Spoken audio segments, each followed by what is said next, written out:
Welcome everybody to another episode of Next Possession Sports Podcast. Two of us here back again. I wanted to have some music playing in the background, but YouTube might not let me upload this video because I was going to have money. Man. Got the OJs. The OJs. Man. Hey, wait. What was that episode from Fresh Prince when Jeffrey thought he won a lottery? I'm going to buy the OJs. Yeah, man. Pat Mahomes, Pat Mahomes got paid. I don't even think that word begins to describe what he got. Paid. Like, you know what? He didn't get paid. He just got generational wealth. Yes. Yes. His kids are set for life. 12 years total of what it comes out to be. $503 million contract. Basically, that's so. Like I said, I'm gonna just call him Mr Half A Billi. Like, yo, you know a contract is ridiculous when it makes you get ugly when you hear it. Yeah, like. No. It literally felt like the ShamWow commercial, like when the news is breaking. Because like it was like, but wait, there's more. Like every time you would hear something, it was like, all right, the first news. Yeah, kept adding to it. Just adding to it. So first news breaks and 10-year contract. So I think that alert, had us hitting the group chat like, yo, what are these numbers going to be like? Like it's got to be something with a 4. In front of it, and the guarantee's got to be something, at 200 million. Like, what is it going to be? And you start hearing stuff, and then it comes out, it's 400 plus million. Then they're saying he's got a $140 million injury guarantee, like not overall guarantee, just an injury guarantee is 140 million. And then they say, oh no, it's not 400 million, it's 430. Then they come out and they're like, it's 477. And it's just like, but wait. Like, and they're like, it's now like when you wrap it up all said and done, it's $503 million. When you add in what he's set to make this year plus next year is about 26 million. And then, like I said, the contract being $477 million. And his guarantees, like, it's really what makes it. Like he has, like, I mean, fully guaranteed is I believe I believe about 180, but then he has these guarantee mechanisms, which was like a new word I felt like everyone started using once they saw Adam Schefter tweet it. But he has all these guarantee mechanisms built into his contract, where really the way it's structured is every year, he gets that if he makes the roster base, he gets the roster bonus. And if you make the roster one year, it automatically guarantees his salary for the next season.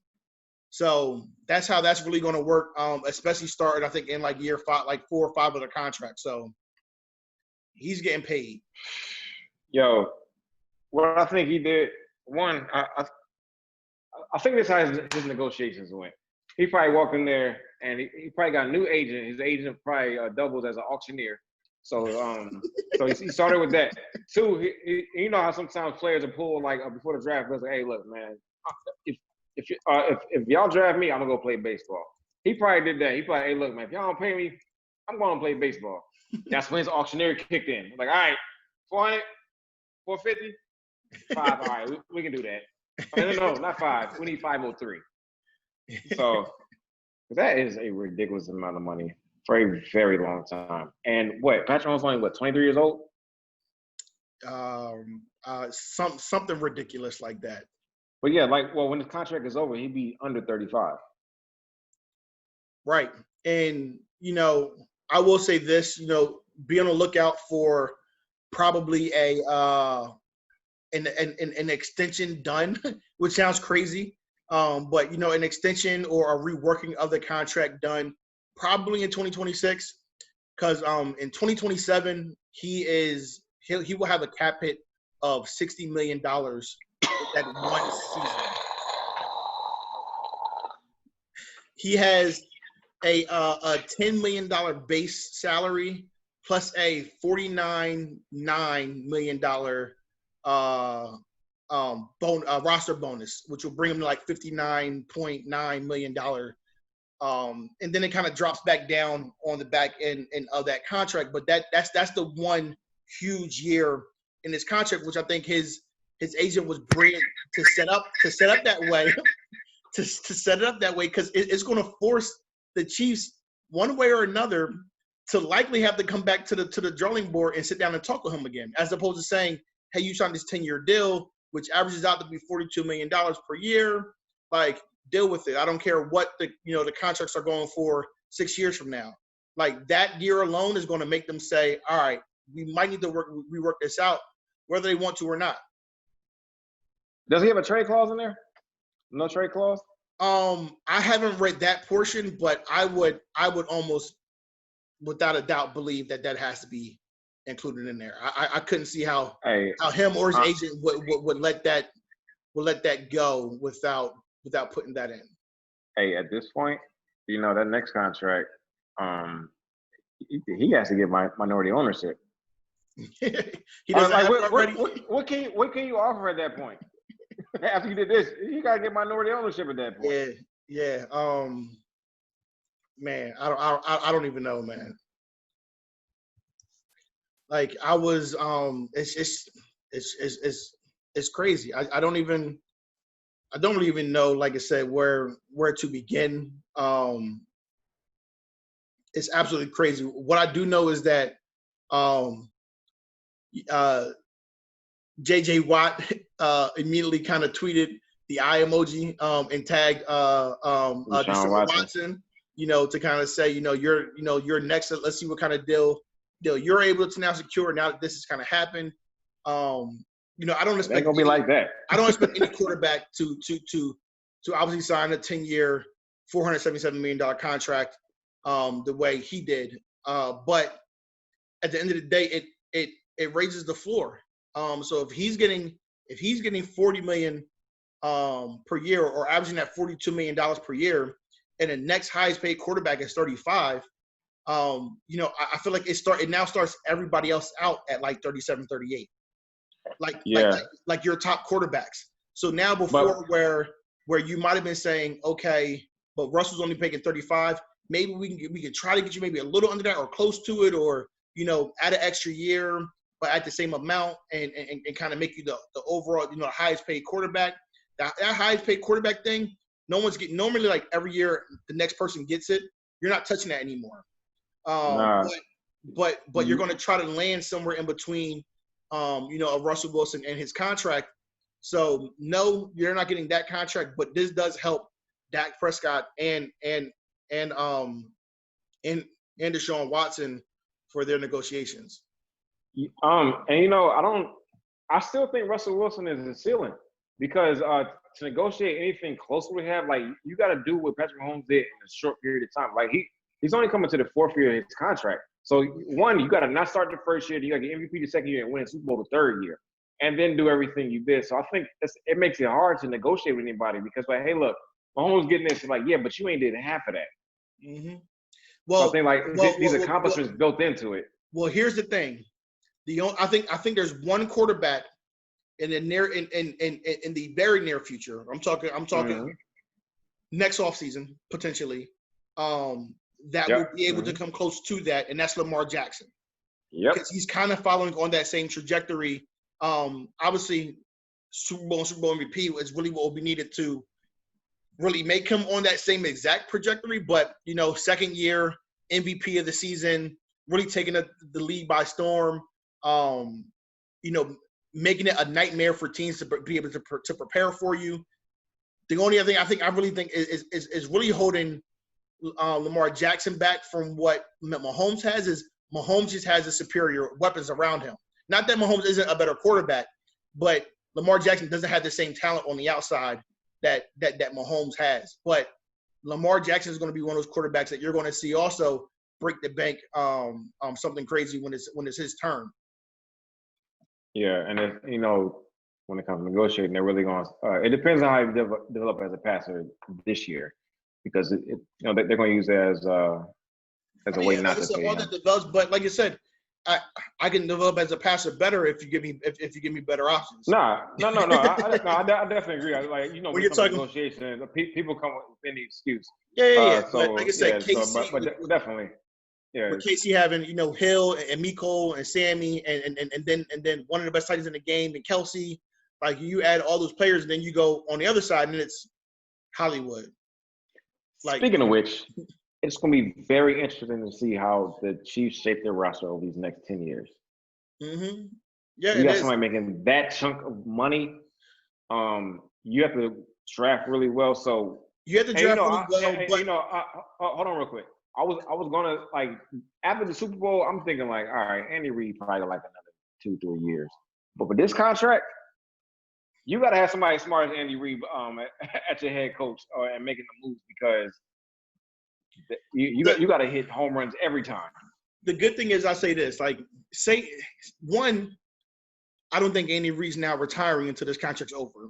Because because let's be honest, if you're Andy Reid, you never won a Super Bowl before this. Now you get to win a Super Bowl, and you do it with a quarterback that's this young and is on a crazy trajectory to be the GOAT, to be the greatest quarterback of all time.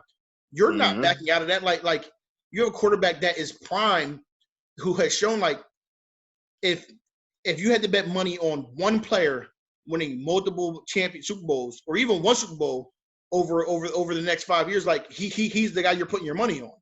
So there's no way you now retire from that. I don't really care how old you are. The love and I feel like the passion of the game is too strong for Andy Reid to begin with, and now you have this talent sitting right here. Like you're not giving it up and letting anybody else be able to reap those benefits. So yeah, I think the Super Bowl and this contract probably just reignited his passion. If Andy Reid did say, you know what, I'm good. The thing is, I think with Pat Mahomes there, they'll be able to get whoever they wanted to, and that's from a current team or a free agent coach. They will be able to get whoever they wanted. He helps mask a lot of holes when you can erase leads the way he does. Just think about that. Like we talked about the Super Bowl, the last episode, with San Fran giving them that lead. But let's talk about the Houston game. They were down 24-0. 24-0. Yep. And that quarterback erased that lead like that. Yeah, like in a quarter. Yeah. So when you had that ability, weren't they down a Titans game too?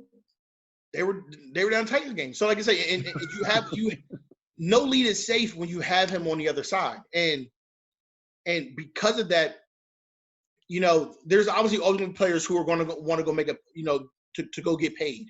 But you can kind of see them become maybe New England of the AFC West and be able to get, these older players on contracts that they probably won't sign with anywhere else, because people are going to want to go get a championship, or a lot of 1-year deals, 2-year deals, but with the team option for the second to kind of help extend, soften up the salary cap, all that stuff. Like you're going to see a lot of those things, and if they can continue to draft well, and the good thing is you see they don't need a lot on defense. Like it's crazy. It's crazy what they're going to be able to potentially do. They have them secure, and if the cap grows more than what teams even expect, then everyone's really in trouble. Yeah, and to build on your point about getting veterans, Mahomes is about to get, everybody want to play with Michael Vick. That's my new thing now. Like, man, I'm trying to play with Mahomes. So yeah, I'm gonna take his veteran minimum. I'll go over there and get me a ring. I can ride off in the sunset. I think that's about to start happening soon. And you got legends coming out. I mean, Randy Moss just came out and said if he played with Mahomes, he would have 30 TDs in a year easily. Oh. And this is somebody who played with Brady, and they set records. So, for him to come out and say that, because Mahomes' arm is next level, like his arm power, his strength, he has it all, and then the mobility aspects of it, and and be able to kind of throw from any kind of angle, any kind of position. So it's crazy. I just wanted to say, before we move on to the next topic, one last stat, right? I think for a lot of people it was a shock, but there have been 10-year contracts in the NFL before. There have been 5. All quarterbacks. Drew Bledsoe signed a 10-year deal for $103 million in 01. Brett Favre signed a 10-year deal for $100 million in 01. Then you had Culpepper and McNabb both signed 10-year deals for about that 100 and 110 range.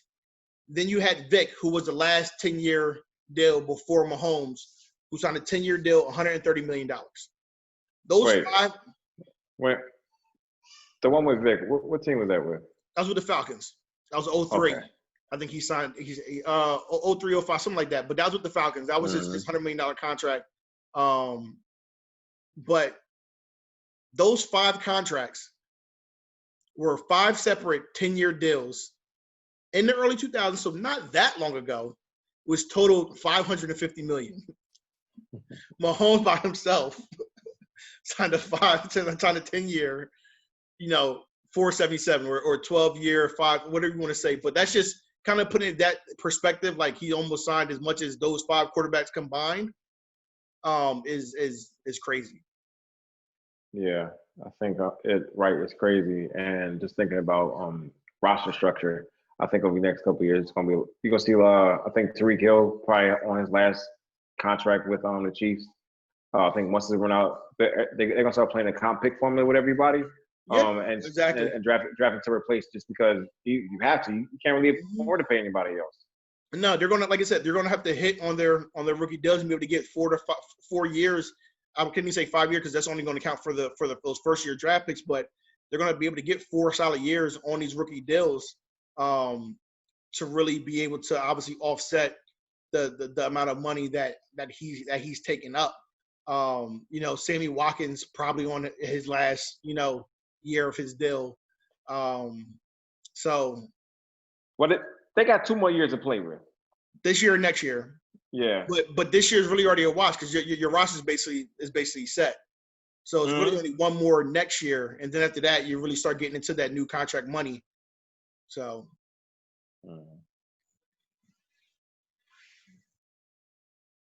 All right, we didn't got so caught up in Mahomes. What are we gonna talk about next? Njoku.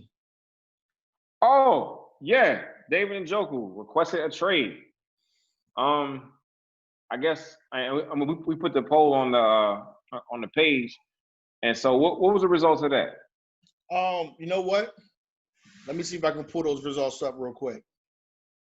Because there are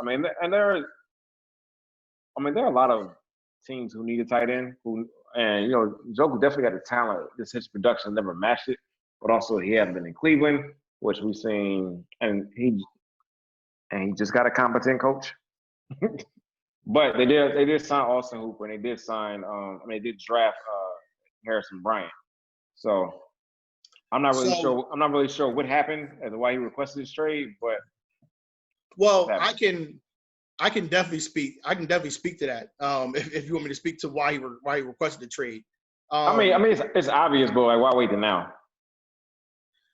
Definitely I was just, to maybe why wait till now, but maybe it's just conversations he's kind of had with some of the coaching staff, or maybe lack of conversations he expect to have from the coaching staff to kind of say, we still value you, and we still plan to highly include you. When you not only sign Austin Hooper in off season, but then you also draft a tight end in the draft in Harrison Bryant, he's got to be sitting there and thinking like, well, what am I here? Like, do you guys not have faith in me? What's going on? So I'm sure he had a lot of questions as to that, and maybe he just didn't get the answers that he wanted to from. I'm saying because they definitely came out and said they're going to use all 3 tight ends. Yeah, but like a public statement and in-depth conversations with your coaches are probably 2 different things. Like they got to come out and say they're going to use them all. If they came out and said we're looking to trade one of them, like then they just kill whatever trade stock they even could have had in him to begin with. So, definitely interesting to see him kind of speak up, the timing of everything, but maybe he felt like now was best. Maybe that's what his agent told him to kind of wait. This is when we can probably get, the most value for you or the most interest for you if we kind of wait right before the season starts. So, we did put that poll up in our Facebook group, that he has requested to be traded, and being on year 4 of his 5-year deal, the Browns did pick up his 5th-year option. What team out there that people feel either he would go to or will be the best fit with? We listed a few teams: the Bills, the Saints, the Cowboys, the Texans, the Colts, the Packers, the Bengals, Cardinals. A lot of teams, but the 2 teams that got split for a tie of first were the New England Patriots and the Carolina Panthers. And I mean, I think I instantly hit, the group chat and told you guys, as much of a Cowboys fan as I am, and would love to have a weapon like Njoku in Dallas. I think I hit the group chat immediately and said, I think Cam just found his tight end. Like we talked, New England needs an upgrade at tight end, and he's sitting there.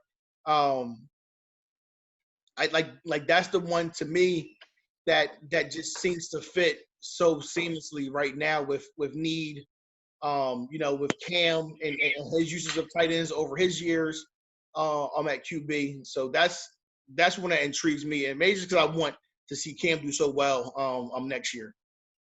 Yeah, I was thinking about it. The Patriots don't have a cap, and I thought about it. Njoku, he's only in the 4th year of his deal. He's not making that much money. The 5th year, that's when he makes the most money, and they have a ton the of money. They have a lot next year. Mm-hmm. So yeah, I would like to see that. Pairing with Cam Newton, put him in Josh McDaniels' offense. I think that is very well. Hopefully, we can finally get everything we expected out of David Njoku being the 1st round pick out of Miami. So. Yeah, I definitely would like to see him there. I don't want to see him in Carolina. I just don't.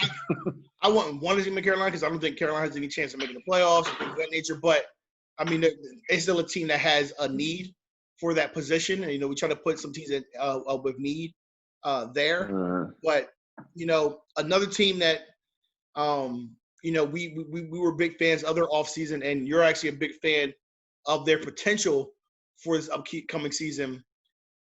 The Arizona Cardinals would be a very fun team for him to land on, if you're asking from. It would. They don't use a tight end like that. They don't. That's because they don't have an Njoku though.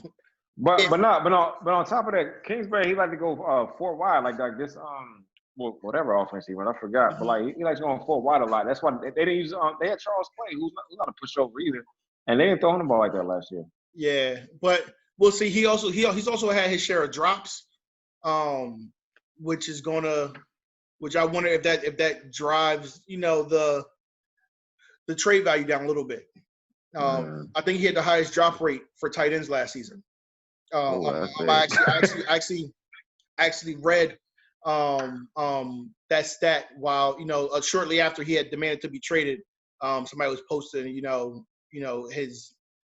some of his inefficiencies over the years.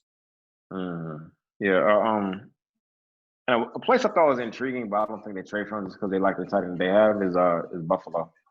I thought it good, but they really like Dawson Knox, who did have a good year this past year. But I think that's also an intriguing spot for him as well. Yeah, no, definitely. Like I said, I think for someone like him, there's a lot of places that he can go to that you should kind of just be intrigued what he can kind of bring to to those offenses. So it's definitely one to watch. And while I don't really think that Raheem Mostert gets traded just because you demand a trade, like this isn't the NBA where if your star demands a trade, then they're likely traded. In the NFL, players don't have a lot of say so, a lot of power in that regard all the time, and sometimes it does just take that great deal from another team to kind of convince and not just your words, but because of their offseason moves and they have what they need to kind of move on from him, he's actually someone I wouldn't be surprised if they were traded before the season started. Mm-hmm. But speaking of Hey, I'm not keep going. Speaking of season starting or potentially not starting, big news today was that the Ivy League has officially canceled fall sports for the upcoming season, making them the first Division I conference to do so. If you recall, back in early March, the Ivy League conference was the first conference to cancel their men's conference tournament to determine what team would go into the big dance and or into March Madness, and basically said, the team that won our regular season is going to be the team that advanced and not the team that goes through the tournament. They received a lot of they called a lot of stuff for that decision. A lot of people did not like that's the way that they were deciding to go. That they were canceling this due to the potential rise of COVID.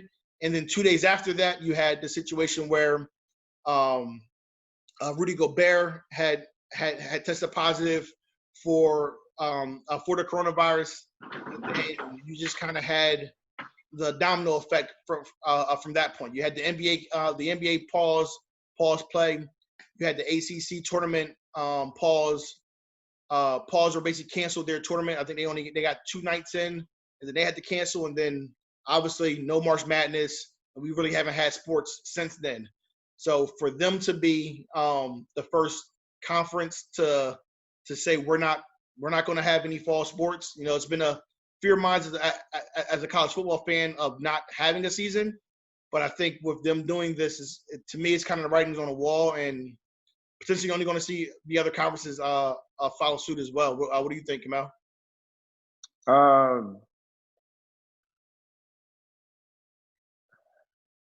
I'm still waiting to see, because Ivy League is the Ivy League. People go to school there for different reasons, most of which being academic. And they don't get a whole lot of TV time. And so, granted, sports do bring a lot of money out. They still gonna have a high enrollment just because they are Ivy League schools. Mm-hmm. But we got different schools where you got multi-million-dollar programs like Alabama, LSU, SEC, and the Big Ten conferences like that. I think those would take more decisions. It's gonna take more time to make a decision on, just because of how much money it is. So,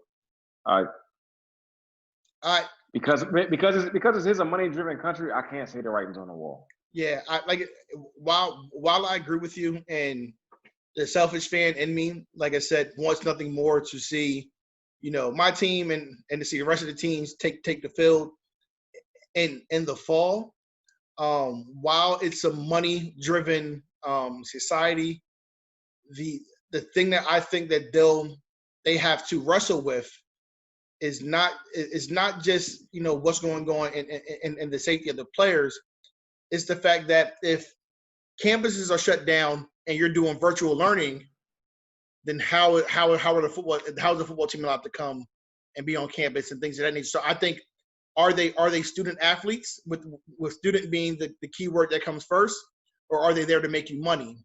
And being the fact that they don't pay them, and there is that fight, I think that's what's kind of going to be what's delaying this, because they have to make the right decision. And I think they're waiting to find out what the schools are going to do, and if there's any way that they can actually have schools on campus and bring kids back. Because if they can, even if you can't have kids and if you can't have fans in the stadiums, then you can at least have games.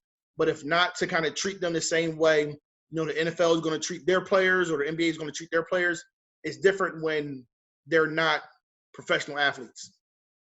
Yeah, but right. I think that's a different conversation. So many ins and outs of that one. But just as far as just a social distancing standpoint, if you have everyone who is virtual learning online, you have student athletes there on campus, then they're not interacting with as many people. And so they could keep them in kind of like a bubble, but like so it's different nuances of it.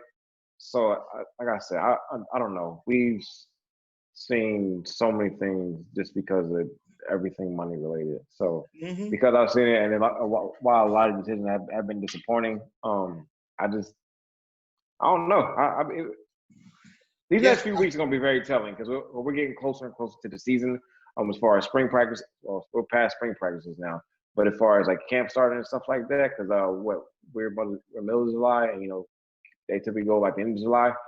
So I'll just have to wait and see. I can't make. Yeah, I mean, definitely. I saw a quote for Jim Harbaugh, and I'm trying to see if I can pull it up. But to kind of paraphrase, he basically said, he was kind of basically saying that he still sees a season this year. Basically, kind of saying like no expert is saying that they shouldn't play.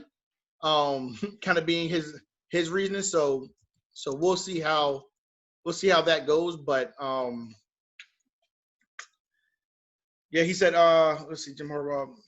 That's another one. But yeah, I don't know. Like he's basically saying like that there isn't any expert saying right now that there shouldn't be college football, even though I don't know if that's on the top of some of those experts' agendas. But that was kind of his reasoning behind why he feels the season could still possibly continue.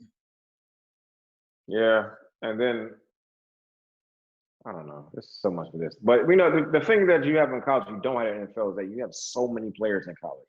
So you have like a fifth string quarterback. so I think that it's a tad different there, but also it's I don't know. It's so many unknowns with this. But the one point I do want to make is that I think that if the season does start, that it'll be a lot more like conference games, a lot more like Division One game, not Division One AA, because their program and their budget is set up very differently. So I think it might be like a shorter schedule, but more like Division One games. Yeah, no, definitely. But if there is no season, I think the most interesting thing of all is going to be the draft next year for the NFL. And watching these teams and their scouts, have to go through tapes and really come up with their big boards, especially for obviously your top players that were just too young to enter, your Trevor Lawrence of the world, your Justin Fields, where they fall. But even those other quarterbacks that maybe would have moved but weren't able to kind of put on, their junior or senior year to show their growth, what teams are able to scoop them up, maybe as steals because they're going to fall further. It's going to be something that's definitely going to be interesting to watch if there is no football this year, how it impacts the draft next year.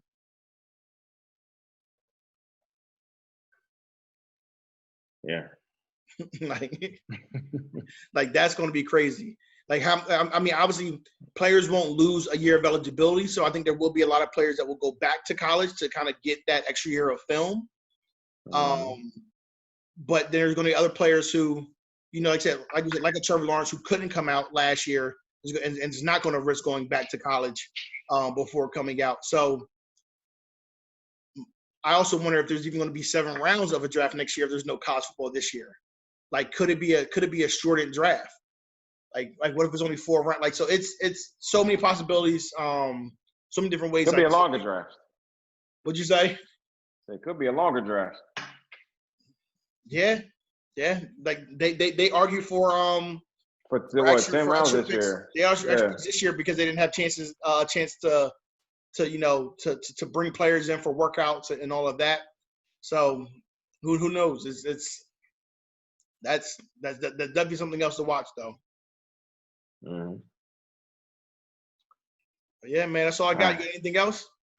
That's it, man. Cool, man. Well, always good chopping it up. Back for some more and catch y'all next time.